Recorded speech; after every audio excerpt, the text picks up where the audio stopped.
Hello all, Game Methuselah. Hope you're all doing well, or at least a tad better than me. I was doing really good a few months back. I was doing videos and stuff, working on my Albion game campaign. My friend Steve Keys was really excited about getting an RPG role-playing set of rules done, and we were working on that, and it was really exciting and very interesting. And then I injured my thigh.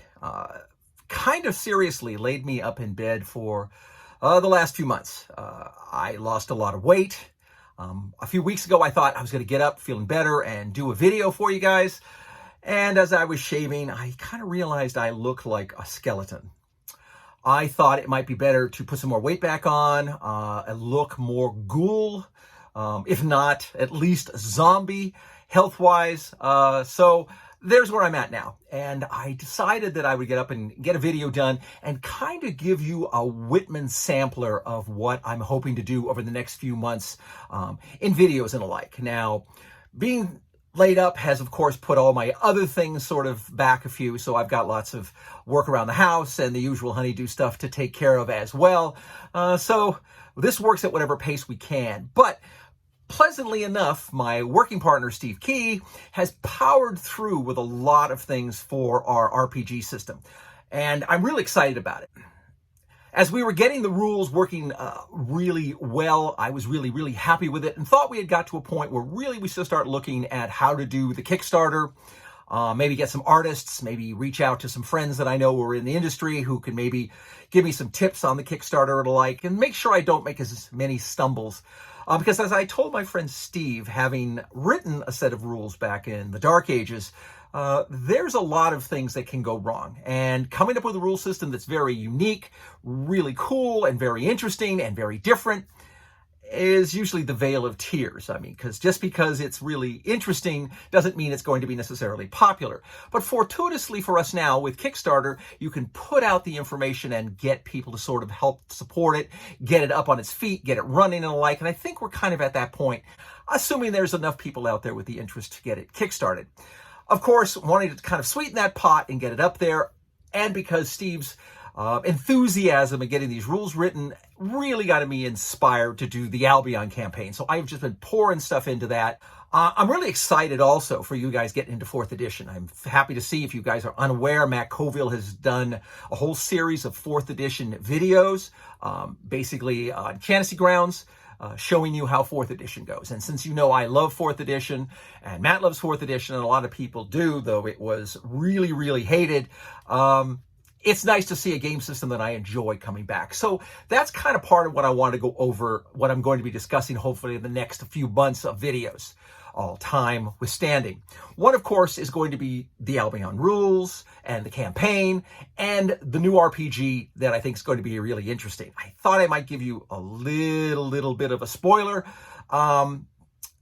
Basically, we're designing this to obviously give us all the things we want in color to use our miniatures and the like, but also make it really good for people who just want to sit in their lounge chairs and be able to sort of talk it through. A game system that has color and the like. But to that end, something that I think is interesting in the spoiler is the players are going to effectively make all the die rolls in their combat situation, both the attack and the defense rolls, both saving throws and their ability to cast magic and the things. We thought this was a good item. I wish I thought of it, and I had not. I believe it was Steve. It might have even been Steve's son who came up with the idea that it's much nicer for people, I think, to feel like they own their own destiny than having it being thrust upon them by DMs who either roll very well or mysteriously roll very badly, depending upon the situation. And as we played it, it really seemed to work good. There's lots of things that are going to be very different. It feels very fresh to me in playing it, and it's kind of what I wanted in a set of rules, so I'm really looking forward to it. We'll be talking about that as this comes to fruition. The other thing I want to start talking to is letting you know, because of this, all games are gimmicks. And I kind of wanted to discuss that. And as I look into games, you know, this became a real concept that people are aware of, but I don't think they ever consciously either think about it or talk about it. Board games that I've been playing since the 60s, and obviously have been played previous to that, are always gimmicks. There's always a gimmick in the rule that players, especially American players, as they're very competitive, try to play the gimmick, not necessarily the spirit of the game. And that's often problematic. Role-playing does better in that, but I'm sure all of you guys know players who min-max their characters to get the ultimate character playing the gimmicks of the rules and not necessarily the spirit. Less so in role-playing is it important, because in role-playing, the role-playing often is the best part of it, and that and truly the interaction between other players and alike. Game systems, as you know, I've said, are not necessarily material, other than the way they add the enhancement to the way you enjoy both playing the game and if as a DM running it. The reason I like 4th edition, as I said, I thought it had the best DMG for allowing game masters to run their games irrespective of how many people showed up. I mean, I have got my games designed to run if we get a quorum. So we have 4 people show up, we run D&D. If 11 people show up, I can still run D&D. And I can do it very easily on the fly with the 4th edition DMG. It really, really works very, very smoothly and allows you to upscale your battles based upon who shows up. And that's something I've really enjoyed about it. Also, many other challenge tests and alike that are in there I thought were really excellent. I thought the way they represented magic was great. You've heard me pontificate. I don't need to do it anymore. I would say that, boy, it's something really good for you to get into, because I really love it. And I think after watching some of Matt's stuff, you'll think so too. But it's getting harder to get. I was very disappointed to hear Matt say that you really can't even run it now like he does on Fantasy Grounds, because they no longer support all the items that were out there in 4th edition available for you online. The site that ran them is gone. So pretty much now, the only way you're going to really do 4th edition is if someone else is able to maybe get it reproduced, or if you do, as I do, you do the book, pencil, and paper. And even the rule books now are starting to really climb in price, where you could pick them up for under $10. And that's becoming more difficult now, as a lot of people have given up the hatred of 4th edition and have now given it a fresh look and see that it's a little bit better. Talking about gimmicks. Now, I was going to show you all kinds of different ones, but I'll continue to go into them later. But I thought just the simplest thing to give you an idea what I'm going to be talking about is to just talk about Dungeons & Dragons. It's a gimmick. And the gimmick is really, really a good one. And it was a very simple one. And that's usually the greatest formula for success in getting a game out there. There were lots of board games, lots of miniature games out previously. And all these folks who wrote D&D were playing medieval miniature games, large battle army games. And in some cases, not even large battles, but the idea that they could put together on weekends and the groups would get together and they would run these large miniature games, like the Bolt Action that you guys know that I like, where it's, squad level army game, World War II with tanks and men and stuff. But the gimmick was really easy. Could you make it fantasy? After they had put in a few pages in their chainmail set of rules that showed people this Lord of the Rings thing, there was a great clamor to see more. And they also wanted to see how they could interact leaders and heroes and fantasy heroes like Aragorn and Legolas and all into the set of rules for medieval fantasy warfare. And Dave Arneson, said, hey, look, we've got a set of Ironclad rules. We talked about this. And I think the idea of doing a man-to-man heroic combat system would be really good. Now, what they produced was a pamphlet. The rules were really very, very simple and very, very 60s, early 70s concept of how things ran. The gimmick was easy. You got, as a hero, you were going to generate somebody, and that somebody was going to basically be able to go into dungeons or on adventures to beat up monsters and bad guys, save the maidens and the downtrodden from the evil bad guys, collect the treasures, find the really cool magical items. And then the real big hook, have the experience of doing that with your friends, and all of your characters get points towards that experience so that your characters became better and better and more powerful heroes as the game went on. Simple gimmick. Everybody plays it. Everyone out there watching this video who's played any role-playing game, and I'm sure that's pretty much everyone, knows this. And when you get a set of rules, you pour through it to find out what gimmick you want to play. I want an elven archer like Legolas. I want a dwarven, warrior like Gimli. I want whatever. I want a really cool magic item. And I want it to be like Gandalf. And then you find the rules and how to fit in the edges. And all game systems do this. As I said with like the fantasy trip, I like the way the formulations of the gimmicks work. Their gimmicks work best with what makes me happy. Why Matt said something about 4th edition. He says, as it progresses, you will see why Matt loves 4th edition, because it is the kind of play style he enjoys the most in his RPGs that he game masters. And so did I.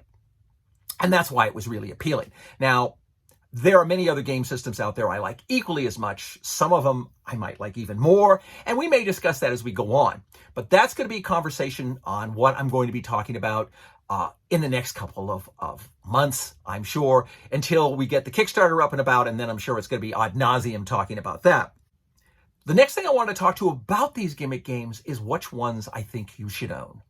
At some point, as you get into role-playing, you're going to have played a lot of fantasy, a lot of D&D, and at some point, your players might say, hey, is there anything out there? I'd kind of like to do something a little different, i.e. the Star Wars. I always suggest that one of the best things to do is Call of Cthulhu. Call of Cthulhu is maybe one of the most pure role-playing games, because if you run into a big monster in Call of Cthulhu, you'll either be, 1, generating up a new character, or 2, spending the character's remaining existence in an insane asylum. And that makes it very much a factor of you need to think more, role-play more, and find out how to go. That's the gimmicks of that game. And we'll discuss that at depth later on. The other thing that people keep clamoring for me to talk about is Monster Mambos. Everyone seems to like the Monster Mambos. I thought maybe if I just did sort of miniature Monster Mambos, that might sort of satisfy people. And of course, in the 4th edition spirit, I thought I might just give you one right now. Something I utilized when we were playing with the pad group, and I ran a big adventure to have them go in there and find this mummy's tomb and recover this ancient artifact and retrieve it for this lord. And they went. And one of the guardians of the mummy, not even the main item, was in the 4th edition game, going to be this thing called a Skull Lord. Skull Lord, you might have already seen if I did a video back where I was running in 4th edition for my new group, and I utilized the Skull Lord with some skeletons and alike. The thing with the real synergy is you go back one page in the Monster Manual 1 for 4th edition, and you find the Blazing Skeleton. It is one of the nastiest synergies I've ever seen for what I would consider a relatively low to medium type encounters. The Skull Lord has all kinds of abilities, but because of what he is, he allows regeneration, recovery. He can bring back destroyed undead to existence and use them again. And he has this aura of regeneration and other things that really enhance the skeletons. The burning, blazing skeletons, they have a heat wave because they're on fire that permeates out. So you have a situation where you have a boss monster who's keeping these sort of not so high level blazing skeletons who in and of themselves are nasty, but not necessarily omnipotent, but now they're being regenerated, restored when they're defeated and beaten. They get to constantly do damage ongoing to the player characters due to proximity, and new ones can be summoned by the Skull Lord. It's really, really, really a nasty, brutal Mambo. And I don't necessarily recommend it until you've kind of maybe play tested it a little bit.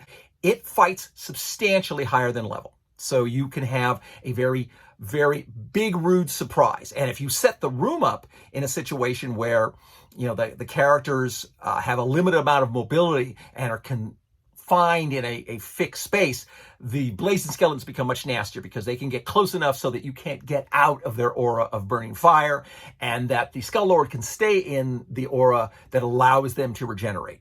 It's really brutal.